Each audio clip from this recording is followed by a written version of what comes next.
Ayan, so magandang araw mga kababayan, and this is Divine PH. And ngayong araw mga kababayan, gusto kong pag-usapan itong panibagong fake news na ginagawa po ng mga kritiko, ng mga detractors ng ating presidente, si PBBM. At syempre, dinamay na po, hindi lamang si PBBM, hindi lamang si First Lady Lisa, pati po yung buong pamilya niya.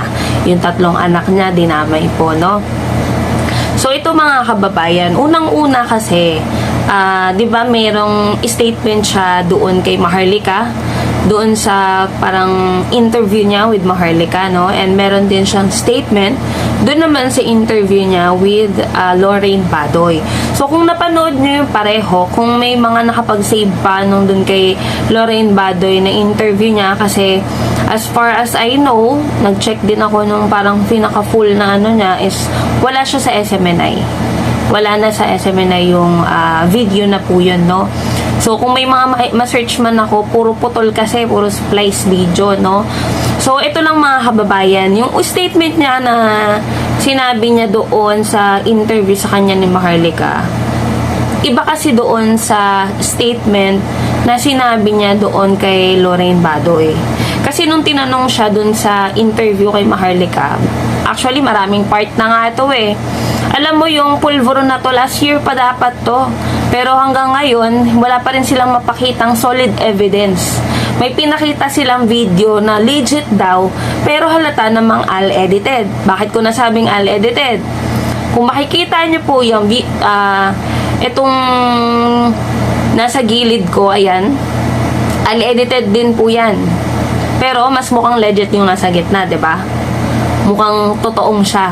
Oh. 'Di ba? Ang sabi kasi dun sa interview kay Maharlika is inalok daw siya. Inalok daw siya ni First Lady Lisa. And then nakita niya nga daw na user itong buong pamilya na to. Pero ang sabi niya doon, dahil kaibigan ng anak niya, tama ba ako? Yun yung sinabi niya? Yun yung kumbaga basihan niya, mga kababayan ha. So ibig sabihin, kung nalaman lang niya dahil dito sa anak niya, sabihin na natin, hindi niya nakita actual, or hindi totoo yung sinasabi niya na inalok daw siya, inaaginanan daw siya eh. Do you like to try? Parang ganun ata yung sabi. Pero pagdating dun sa video na interview niya kay Lorraine Badoy, ang sabi niya, kung tatanungin siya, ayan, panoorin nyo guys. Ayan po. Ask me na, harapan na kami ng presidente. Hindi So, ko nakita paano kami yun. maniniwala Hindi ko sa'yo? nakita Kasi siya yung sinasabi nilang star witness eh. Paano kami maniniwala sa'yo kung ikaw nga mismo hindi nakita ng dalawang mata mo? Saan nang galing yung mga kwento mo? Eh, puro chismis lang. Sabi lang ni ganto, ni ganyan, ganto yung nangyari. Paano mo ngayon mapuprove na inalok ka daw? Kasi sabi niya dun sa ano ni Maharlika, dun sa interview, inalok daw siya. Tinanong daw siya kung gusto. Anong proof ang may papakita mo na totoo yun? Eh kung yung statement mo nga ay magkakaiba na, kada dun sa mga, yan, in-interview ka ni Lorraine Badoy, iba rin yung statement mo. Dun sa interview ni Maharlika, iba rin yung statement mo. So, paano kami maniniwala? Tapos sasabihin nyo, bangag na gobyerno? Paano nyo nasabing bangag na gobyerno? So, ibig sabihin, si Inday Sara, kasi kasama, part pa rin siya ng administrasyon eh, di ba? Part pa rin siya eh. So, ibig sabihin, isa rin siya? Ha? Minsan yung words na binibitawan natin, no, hindi natin inaayos. Tapos, syempre, itong issue nila sa Fulburon na to, matagal na to actually, last year pa yan eh. Pero hanggang ngayon, ayan, wala pa rin silang ebidensya na magpapatunay. Kasi, kung totoo yan, bakit hindi nila ipa-impeach si President Bongbong Marcos? Bakit hindi nila patanggalin sa pwesto si PBBM? Kung mapapansin nyo mga kababayan, everyday, gumagawa sila ng fake news para siraan si PBBM at ang pamilya niya. Pero anong nangyayari mga kababayan? Everyday na ginawa ng Diyos, Marami tayong nadidiskubre na sikreto dito sa mga sinusuportahan ng mga detractors ni PBBM. Hindi nyo ba napapansin yan, mga kababayan? Hindi ba nakakataka na tuwing sinisiraan nila si PBBM, tuwing niyuyurakan nila yung pagkatao ni President Bongbong Marcos, anong nangyayari? Nagbabounce back sa kanila. Marami tayong natutuklasan na mga panluloko na ginagawa nitong mga sinusuportahan nila. Una na po dyan yung sa Pogo. Hindi daw sila aware, kesyo ganto, kesyo ganyan. Pero malalaman mo, alam pala. Diba? Ano pa? Yung issue ngayon na naging issue dahil dyan sa flood control.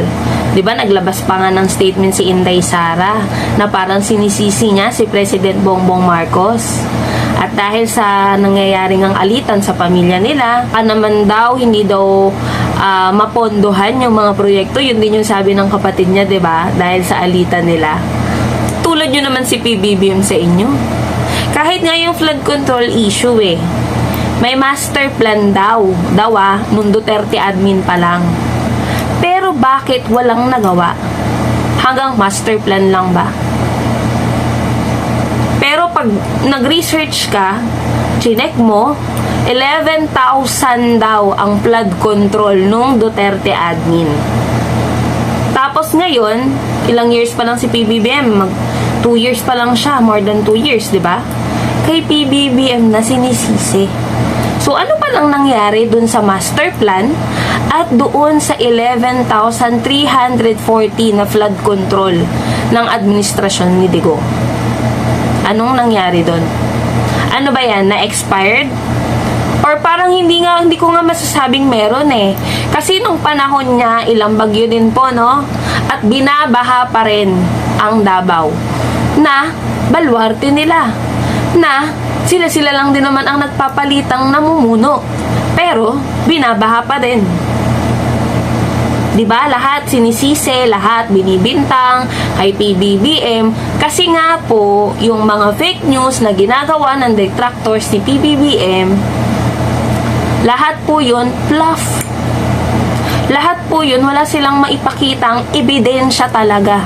Yung legit na ebidensya ha. Hindi yung edited, hindi yung al-edited ha. Wala silang mapakita. Dapat ngayon pa lang nagpa-file na sila for impeachment kay PBBM. Kasi napakalaking ano yan ha. 'Di ba? Dapat ganun ang ginagawa nila. Kung legit talaga yung mga sources nila, mga evidence nila, kung legit talaga yan, di dapat nag-aano na yan for impeachment. Pero anong ginagawa nila? Gumagawa sila ng mga fake news. Kasi kada labas ng fake news nila, fluff. Tapos gagawa sila ng another. Kasi nga palpak yung paggawa nila ng fake news Biruin mo, dinamay pati yung mga anak. Asan yung ebidensya? Sa kanya nga mismo nang galing na hindi niya nakita. Pero nung tinanong siya dun sa una niyang statement, ang sabi niya, inabutan daw siya. Nakita niya daw na user na gumagamit. Gusto mo maniwala pa kami sa'yo, magkakaiba yung statement mo, paiba-iba yung statement mo. Ano ba yan? Pare-pareho ba kayong naka-Fenta? At pati yung ikaw nawawala na sa tamang pag-iisip, nakakalimot na kung ano yung statement sa una. Ikaw ba naman sabihin mo, adik si PBBM, si FL Lisa, tingin mo ba may adik or nakapulvoron ang makakapagtrabaho ng matino?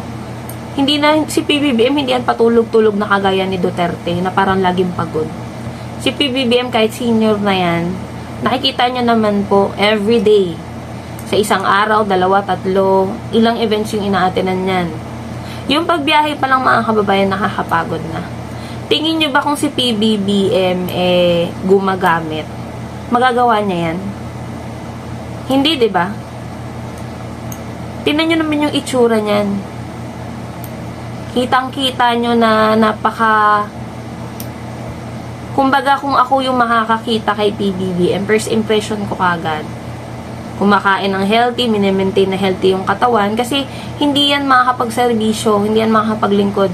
Sa Pilipinas, hindi niya magagawa yung trabaho niya, yung mga ginagawa niya ngayon, na kung saan siya nagpupunta, para maghatid ng tulong, maghatid ng yung mga farm machineries, yung mga equipments na yan, yung mga land titles na yan, hindi ni PBBM magagawa yan kung gumagamit siya. Diba? So, mag-isip-isip tayo mga kababayan.